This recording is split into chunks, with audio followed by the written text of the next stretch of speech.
Bonjour. Alors aujourd'hui je vais vous présenter la fonction Navigate. Je pense que vous l'avez tous utilisée, mais on va quand même rentrer dans le détail de cette fonctionnalité. Et au passage je vous montrerai aussi la possibilité, donc avec des variables de contexte, de faire des écrans d'attente en utilisant des GIFs. Alors pour commencer, en gros je vais me créer plusieurs écrans. Hop là. On va de suite les renommer. Ce sera pratique.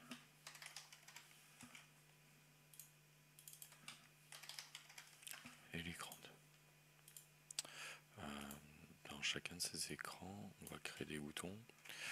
On va de suite le renommer, comme ça je verrai très bien. Accès écran 1. Hop là, ça prend un peu de place. Allez, on va l'agrandir le bouton. Hop là. On va en créer un deuxième pour aller à l'écran 2. Forcément. Et ensuite, donc, je vais les copier, parce que ça sera plus simple, on va gagner du temps. Hop là, et CTRL V. Sauf qu'ici, donc, quand je suis sur l'écran 2, je vais pouvoir aller à l'accueil. Hop là, n'importe quoi. Si je clique partout, ça va pas. Accueil. Et ici, à l'écran 1. Et quand je vais être là, donc là je vais aller à l'écran 2 et l'autre je vais aller à l'accueil. Très bien. Maintenant on va utiliser un petit truc qui nous repérera en fait dans l'application. Il nous permettra de savoir à quel endroit on se retrouve.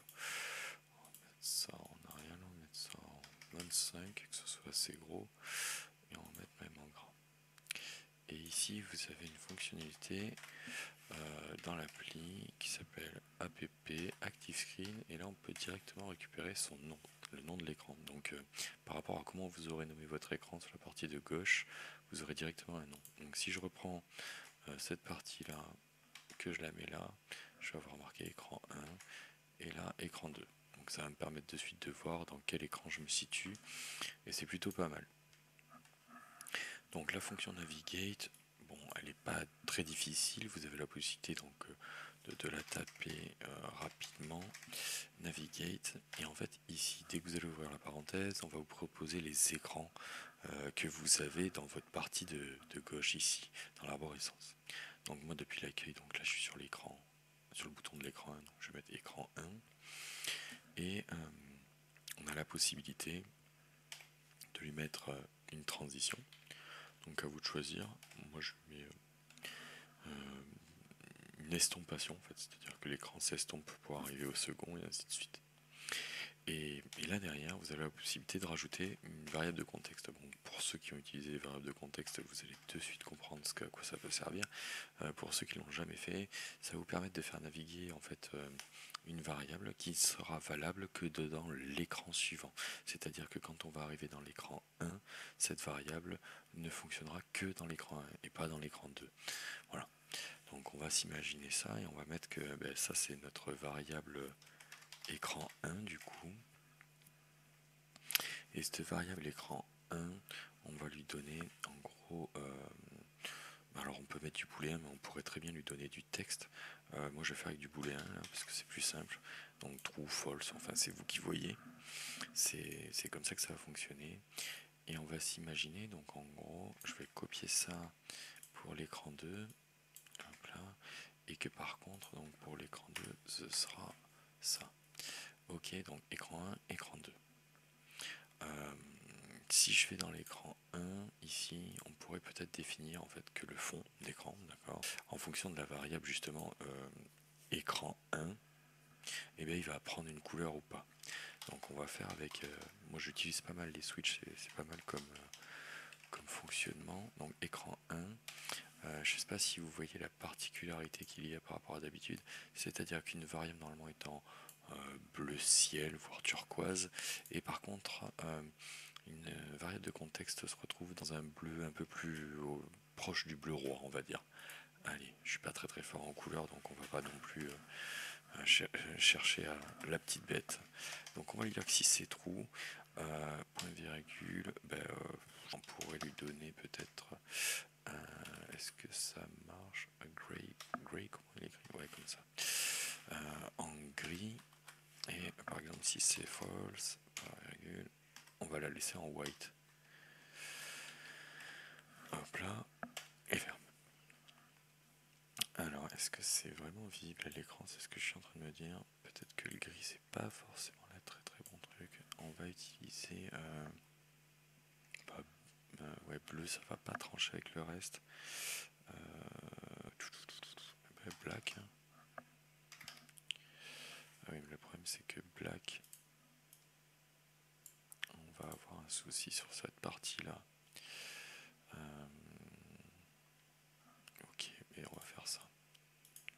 On va mettre que tous les bandeaux, hop là, ils aient un fond blanc parce que sinon on va se retrouver tout bête quand on va arriver sur les écrans. Vu que c'est écrit en noir, on ne verra pas cette partie-là. Donc, on a paramétré cette partie-là. Je vous propose une chose. Donc là, c'est-à-dire que je suis sur mon accueil, je vais aller dans l'écran 1, et donc je vais avoir fait naviguer cette variable. Et du coup, mon écran est noir. Ok. Très bien. On peut s'imaginer que on peut aller donc vers l'écran 2. Accès écran 2. Ah oui, mais on l'a pas paramétré. On va dire de suite. Je crois que en plus j'ai navigate. Navigate. Écran 2. Ah ouais, ça lui plaît pas beaucoup. Hein. Là, il m'a pris écran 2 pour ça. Voilà, ça va être... Eh ben, je sais pas si... Mais non, ça va pas fonctionner.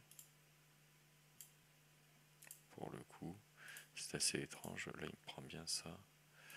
Alors, on va essayer de faire un truc du style... on va appeler cette variable comme ceci, ça sera peut-être mieux.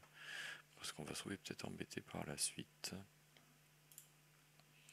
Et du coup, on va l'appeler comme ça. Alors c'est vrai qu'avoir des variables qui s'appellent pareil d'un côté à l'autre, ça peut être un peu problématique. Donc on va faire le petit changement.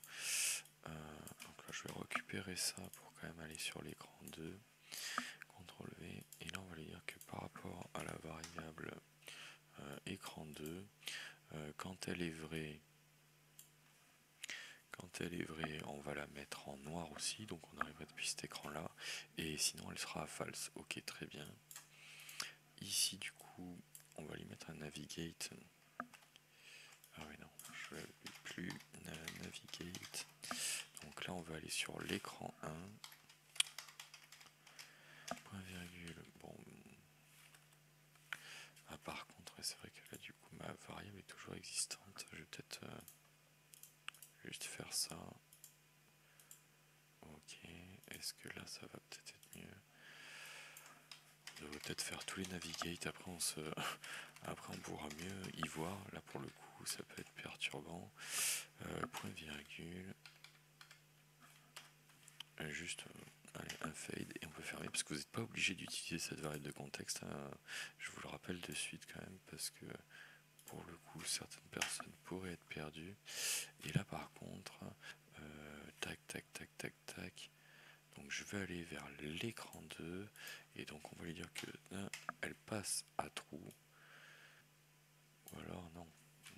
On va la mettre à false quand on arrive depuis cet écran. Ça peut être pas mal. Voilà. Tac. Pour ce bouton là, je l'ai mis à trou et on navigue vers l'écran 2. Ici dans l'écran 1, on a un bouton qui nous amène à l'accueil, un bouton qui nous amène à l'écran 2. Et depuis l'écran 2, donc là on n'a pas, et là on a. Ok. Écran 1, point virgule, fade, point virgule. Et là on va lui mettre une petite variable de contexte. Et on va lui dire que par exemple c'est là le truc 1, elle est égale à false. Ferme la parenthèse. Ah mince. L'accolade, pardon. Et on a notre formule. Je vais reprendre mon bouton ici parce que ça va être identique pour la partie de l'écran 2 au niveau accueil. Voilà. Et on va se remettre depuis l'accueil. Hop, je suis à l'accueil. Vous voyez, on a un bel écran blanc. On est content, on a bien réussi notre chose. Je vais aller sur l'écran 1. Effectivement, le fond d'écran passe en noir.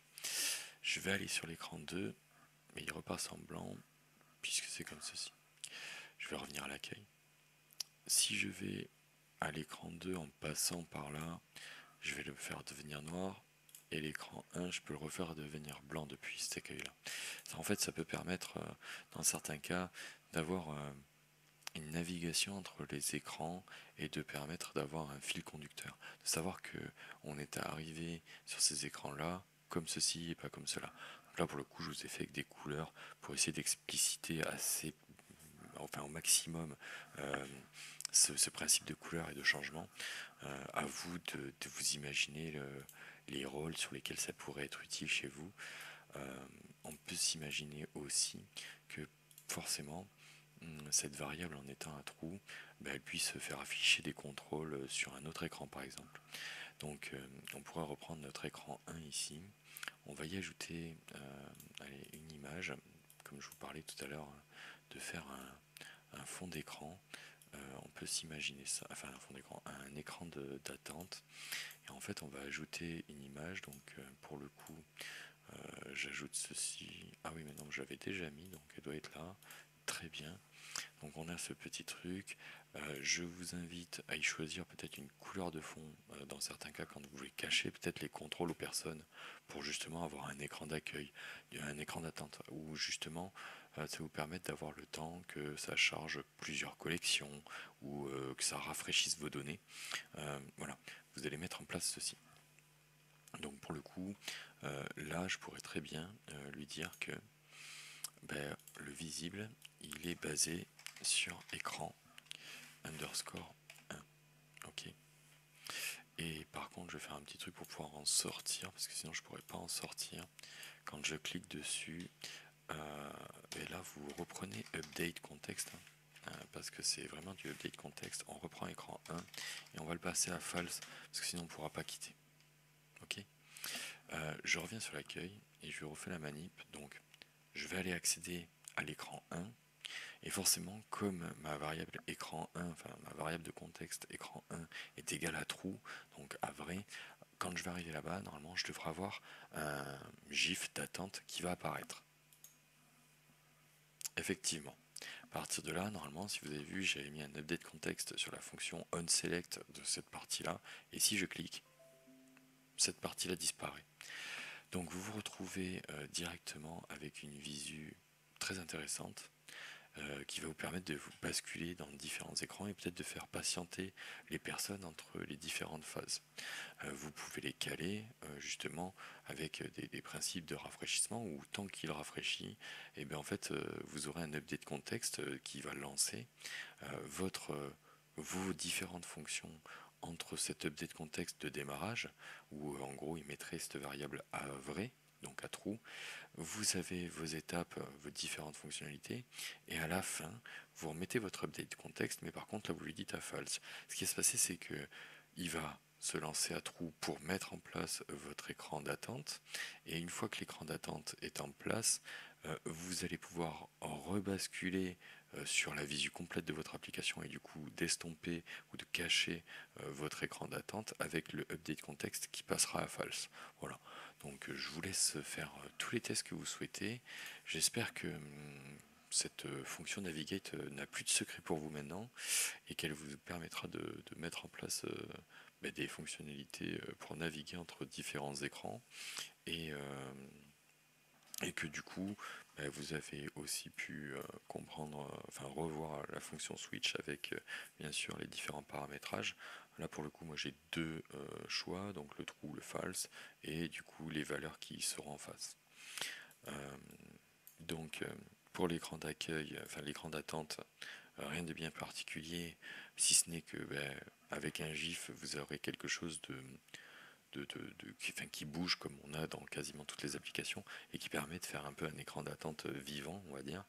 Et vous aurez plus qu'à mettre sa partie visible sur une variable. Alors pour le coup, une variable de contexte c'est le plus intéressant dans ces cas-là, qui se mettra une fois à vrai, donc pour lancer l'écran d'attente, et une fois à false pour que l'écran d'attente disparaisse. Voilà. Je vous remercie, je vous souhaite une bonne journée. Au revoir.